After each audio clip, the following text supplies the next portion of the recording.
Investing in China. Now this is thoughtful.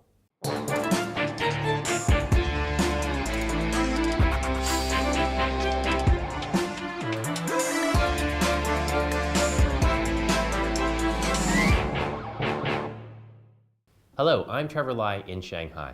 China has become a key market for companies based in the US and other foreign countries. Whether they enter China through joint ventures, investments, and acquisitions, or a standalone business, operating overseas is tough. Companies often rely on their government to help make the road easier, or at least level the playing field through trade agreements. This week on Thoughtful China, policy experts will identify successful tips for operating in China. Plus our own PT Black will look at our topic from a different perspective. But first, with us is Frank Lavin, Edelman's Chairman of Public Affairs Asia Pacific, and the former U.S. Undersecretary of Commerce for International Trade, as well as the former U.S. Ambassador to Singapore. Frank, you've just come out with a new book, Export Now, 5 Keys to Entering New Markets. So what are the 5 keys for entering China? Well, I'll tell you something. If we look at the fundamental mistakes that American businesses or other MNCs make in China, there are a few that come up all the time. Number one is the most frequently encountered mistake is the category of nothing, meaning American businesses make no adjustment at all. To say it doesn't matter how successful you've been in your home market, this market is different. Not just purchasing power is different, but culture is different, distribution systems is different, so it's worth spending a little bit of time in diagnostics. You don't have to be an MBA, you don't have to hire a consultant, but you better spend a little time on the ground understanding consumer behavior, understanding distribution, getting around a little bit and seeing how your competitors behave in this market and how your product might behave in this market. And where did your research come from your time, obviously, as a... Right, when I was in the U.S. government, one of my responsibilities was I was responsible for all export promotion, trade promotion activity for the United States. So I worked with hundreds of companies as they looked at China and grappled with the difficulties of entering the market. And it was clear that there just wasn't a toolbox, that these companies were all very serious about trying to export. They got it. U.S. is in a slow growth period right now. China is booming. It's a huge market. They better find a way to get in there. But unless you have an approach or have thought about this systematically, you're not likely to be successful. And a lot of U.S. companies come from this background that they've expanded organically throughout their history. They just expanded across this continental market of the United States. They went into Canada, Mexico, just organically, not necessarily a lot of strategic thought. Then they run up against China. It's the first time they've hit a market which is substantially different than their home market. So they really need to rethink how they do business with their price points, their product features and so forth. And it's worth taking a look at their entire business model, seeing how that should be adjusted for China. So with your company, Export Now, you actually have experience helping U.S. companies market on Alibaba's Taobao. Right. I mean, is there a market for importing products into China? Because usually it's been the other way around. Well, this is how we established the company Export Now for precisely this set of reasons, that there are so many soft barriers, informal barriers, language, culture, currency, customs regulations, that it's very intimidating. If you're a U.S. company and you said, look, I might be able to find a few $1 million of business in China, but I can't spend the next 2 years of my life flying to Shanghai. It's prohibitive. The management bandwidth and the marginal cost of chasing this, if I'm running a few $100 million company in the US, I can't chase a few $1 million that might be there in China.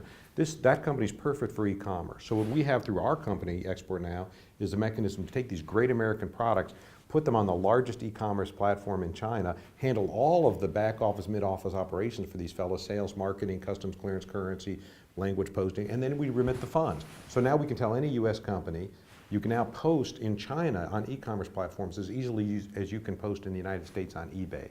So we've just collapsed all of those informal barriers. And so you're even helping them with the service aspect of it. Sure. Well, you've got to fill the order. The point is, we said don't fill the order from the United States because you'll have a great $30, $40 product, but you have a $30, $40 shipping charge.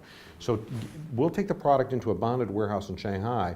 We'll fill all the orders from Shanghai. So for the Chinese consumer, the transaction has all the functionality of a local product, meaning they deal with local language CRM, they pay in local currency instruments, delivery costs are local cost, and delivery time is local time.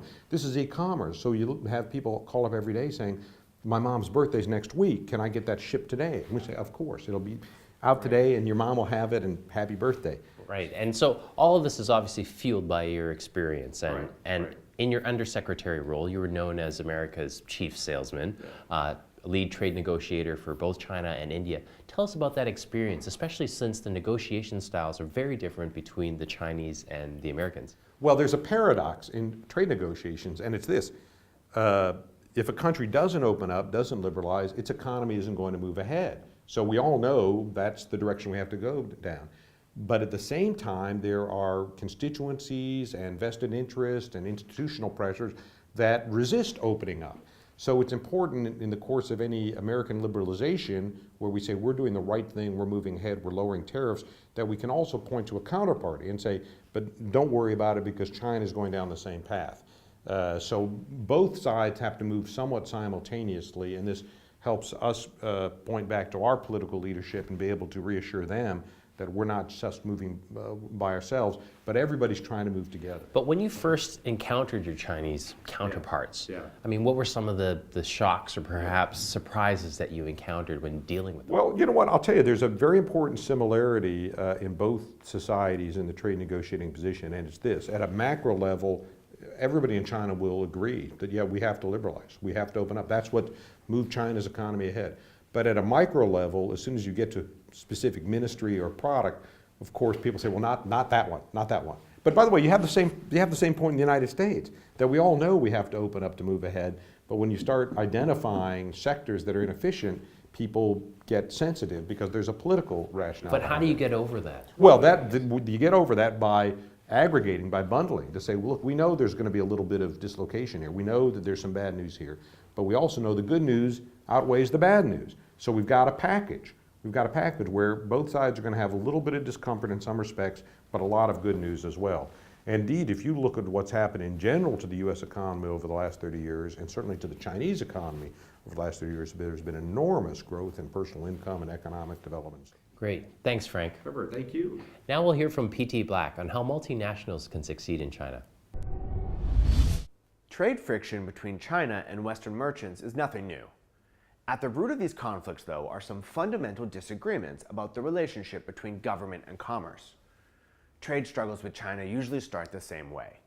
A Western private merchant stumbles across the Chinese market and realizes the potential. He sees a classic win-win: great product and consumers who want to buy. Only one problem: the Chinese government. Through a variety of measures, the government interferes with his so-called private trade initiative. The interferences take the form of restricted port access, forced joint ventures, import tariffs. To the merchant from the West, it's unfair meddling. But to the Chinese officials, that's their job, protecting their people's best interests. The story can get ugly from there. The worst was in the 19th century. This was a time of massive trade imbalance between Britain and China, fueled by England's love for Chinese tea, silk, and porcelain, and China's lack of love for haggis and starched collars. The ruling Qing government was unsympathetic. They even blocked the one Western import that the Chinese market actually wanted. That product was opium, and the resulting two opium wars were a violent example of British forced market entry. They also showed that those merchants weren't so non-governmental after all. Against the backdrop of the opium wars, and believe me, they are not forgotten here, it strikes me as so crazy that Western companies claim to still be surprised that politics intrude in trade matters. These companies say, but we are independent, we're apolitical, we're globally neutral. Well, we've heard that before. Of course the Chinese government is involved in commerce, and so too are Western governments. Yes, politics still matter.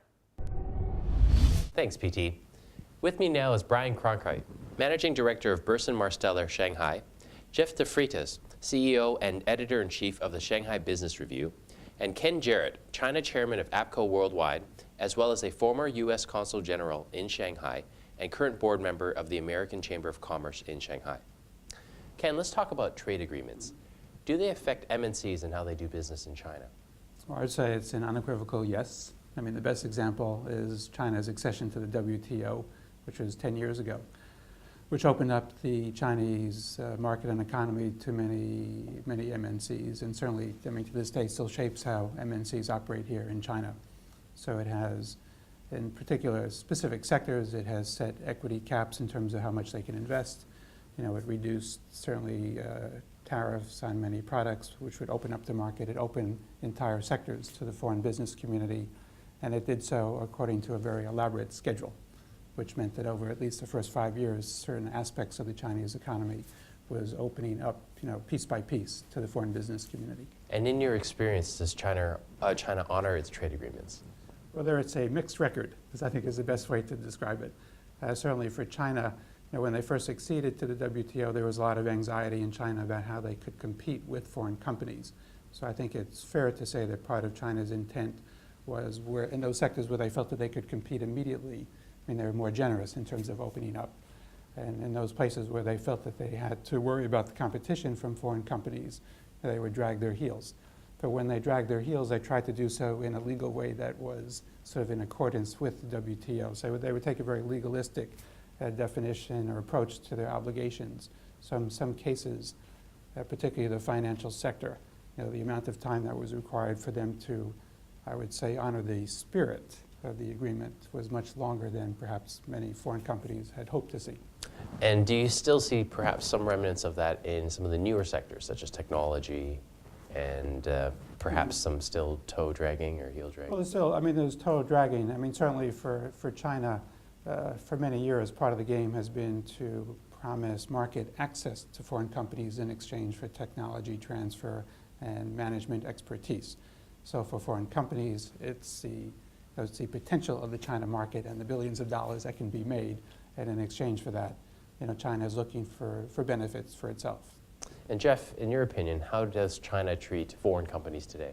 It's certainly the case that foreign companies here have found that that level playing field is a little more bumpy than it should be. And I would say that they've also found that the situation has probably got a little bit worse in recent years, in the sense of Chinese and companies being somewhat more favored. I think part of the reason is to do with the fact that a lot of Chinese commercial activity is state-owned and is also, at the same time as being run on commercial lines, is having at times to answer to more strategic interests. And so there is inevitably the likelihood, I think, that there will be some favoritism in terms of government contracts and things like that. Brian, tell us about how guanxi has changed in China over the last 20 years. So I think my take in terms of guanxi is that, if you look at China overall, obviously the application and the consistency of the rule of law is not nearly as well accepted as relationships and networks of relationships. So I think while that still applies in the US, I think a lot of the engagements that you have can be founded and based on a contract. You can have a lot of confidence in that. My experience in China is even if you have contracts, it's second to the relationship and that level of trust that's established. So I think that over time, I think things are changing and developing more of a contract-based society, at least in a number of the areas that I work in Shanghai or Beijing. But that said, I think that guanxi is still quite critical. So you think it's a fair statement that perhaps Americans are more information-based, whereas the Chinese are more relationship-based? Yeah, I think absolutely. And I think that actually applies, again, if you look to even comparing Western medicine to Eastern medicine.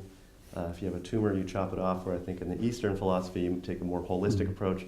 And the same thing if you look at a contract. You can protect yourself for the minutia of detail, but if you're looking at a relationship, it's the holistic type thing that matters. So I think one way to think of it is Westerners tend to be more process-based. So if you're a foreign company, you're thinking of coming to China, you do your market analysis and survey, and there's sort of a checklist that you want to go through as you assess the potential here in China. Well, if you're a Chinese American and you're looking at a market opportunity, it's more likely you're going to call your cousin, in some city in China, and based on what your relative or that relationship suggests, you're going to make your decision about entering this market. And have you experienced or had any clients that have done this particularly well and operated MNCs that have done a very successful job in building these relationships? I have a number of clients that have been quite successful in doing that. And I think a lot of the job that I have in terms of working with clients is really looking at, they have their business, they take it to China. Where is there overlap in terms of China's development goals? What is looking at the 12th five-year plan and the long-term trajectory of China?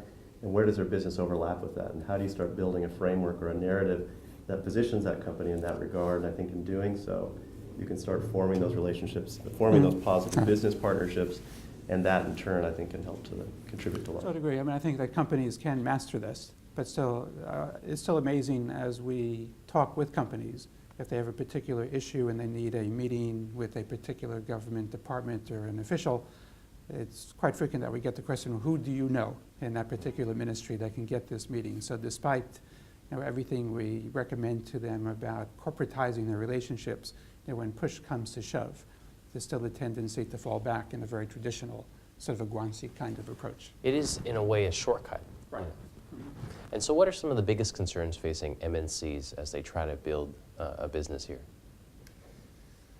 Well, that's a broad question, but I think I would say still the biggest challenge or the biggest complaint that the MNCs we deal with say is HR, and that is to find the experienced talent to take their business forward. This, I think, has got even worse now that companies are increasingly looking to move out from the centers of Shanghai, Beijing, or Guangzhou and into second and third tier cities. If you are looking to have sophisticated operations with marketing, high quality production, you need highly trained, experienced people, and there is an enormous shortage of them in China. Well, as we see the world's press focusing its attention on China, especially in light of the economic crisis, and when you look at people's perceptions of China outside of China, what's one of the biggest misconceptions? I think there tends to be an overgeneralization or a perception that there's a one China, and I think that the reality is the subtleties and the nuance, really the nuance that you can apply to any large country definitely applies to China, and I don't think that comes through in a lot of the press. Brian, Ken, Jeff, thanks for being on Thoughtful China. That wraps it up for today. Be sure to subscribe to us on Tudo and YouTube. You can also follow us on Weibo and Twitter. See you again.